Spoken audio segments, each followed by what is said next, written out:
Okay, my apple pie is baking in the oven and I hope it will turn out okay. It is raining, starting to rain outside, which is perfect. So now I'm going to sit down with The Night of Maison Rouge by Alexandre Dumas, and I'm going to get some reading done while my cake is baking.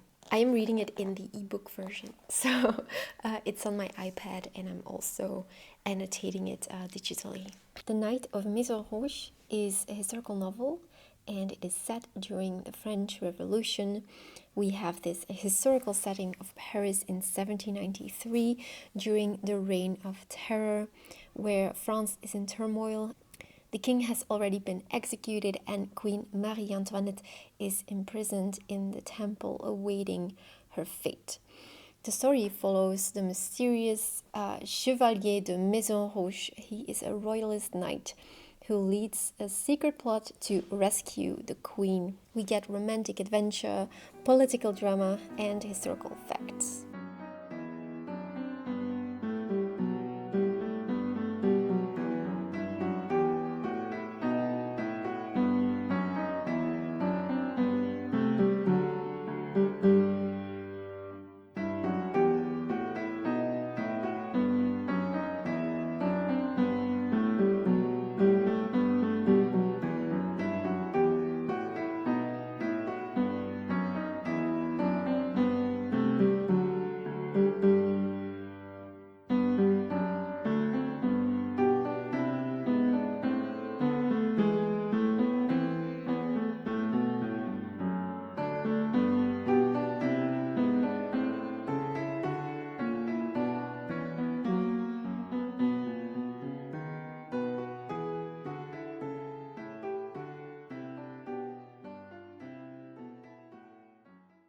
Hi, welcome.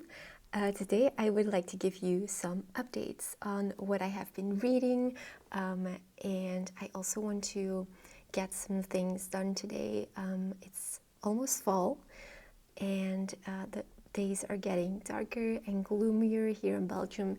Today is a very gloomy day, which I love, and I got my boxes with my fall decoration. I don't really have a lot, but I do like to decorate a little bit with fall to get all the vibes. So I will be doing some decor with you later, but first I want to tell you what I have been reading. Okay, first of all, I've been reading the letters of Vincent van Gogh. He was a Dutch painter, and I am Flemish, I'm from Belgium, and I kind of have a confession to make. So I ordered this copy, it's been on my shelf for a while, and I heard so many great things about it.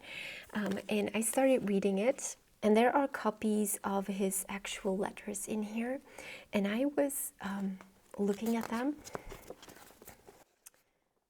As you can see here, I was looking at them and I realized it was my own language, so it's written in Dutch.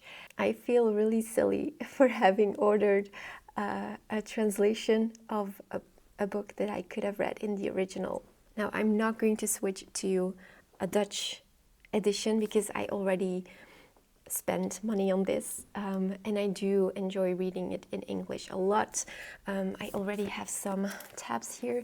Let me just for fun read you a few quotes.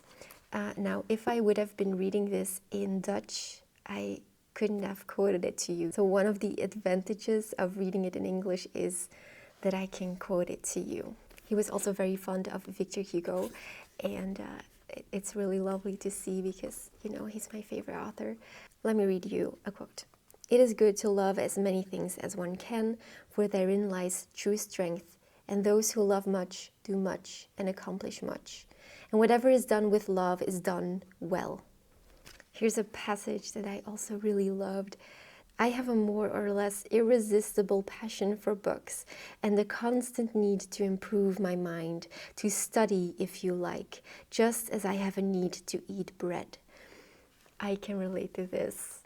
So yes, the letters of Vincent van Gogh. Just on a side note, I really do not like his art. But, you know, that doesn't mean that I cannot enjoy his writing, his letters to his brother. Okay, I've also been reading some poetry by Victor Hugo, just at night in bed or in the evenings, just one little poem, so not a lot, but I've been enjoying this. I recently finished the biography of Robert Schumann. He was a German composer, and I was reading this biography by John Worthen because of research. I am working on my next manuscript at the moment, and I will tell you a secret that no one knows yet, which is that my main character is going to be a pianist. And I decided to take Schumann as my main inspiration for writing my main character. This was really good. I enjoyed it tremendously, found it really interesting. It was written in a very compelling, interesting way. So even if you're not really interested in Robert Schumann himself, it is teaching you a lot about being a musician in the 19th century, and I learned a lot.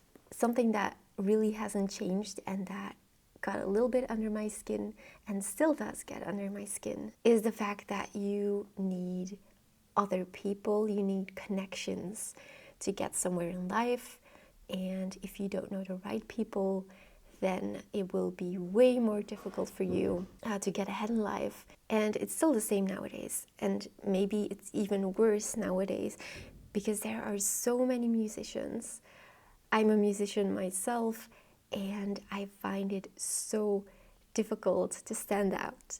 And I keep being disappointed by the fact that it is so clear that you need other people with influence to get somewhere. If you know the right people, it is so easy to get ahead in life, right?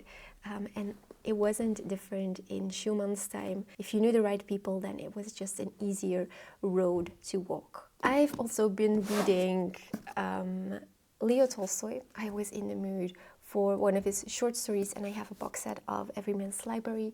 And the short story that I read, and I read it before, but I couldn't remember anything about it, it was The Raid, a volunteer's story. It's rather short, and it's really, really good if you want to read something short by Tolstoy. And I was also in the mood to read some Edgar Allan Poe. I think it's September now, but October is going to be a perfect month to proceed and to read some more Poe. I have read The Pit and the Pendulum and The Telltale Heart. And of course, I'm looking forward to reading Faust by Goethe with the book club in October. So during the month of October, we will be reading part 1 of Faust.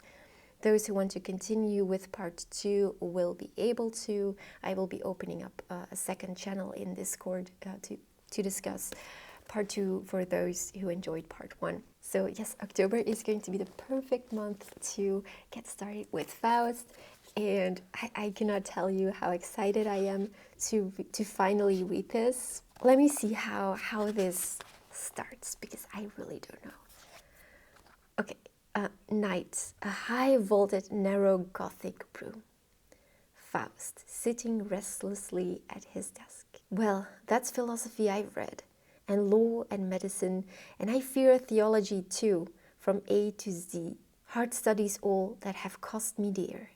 And so I sit, poor silly man, no wiser now than when I began. They call me professor and doctor, forsooth, for misleading many an innocent youth. These last 10 years now, I suppose, pulling them to and fro by the nose. And I see all our search for knowledge is vain, and this burns my heart with bitter pain. Oh my gosh, I already like it. Also, this cover, stunning. It is, the cover illustration is The Student from 1862 by Daniel Maclise. This is the art that I love. It's just... Okay, those were the updates for now. And I am going to do some fall decoration now. Let's go.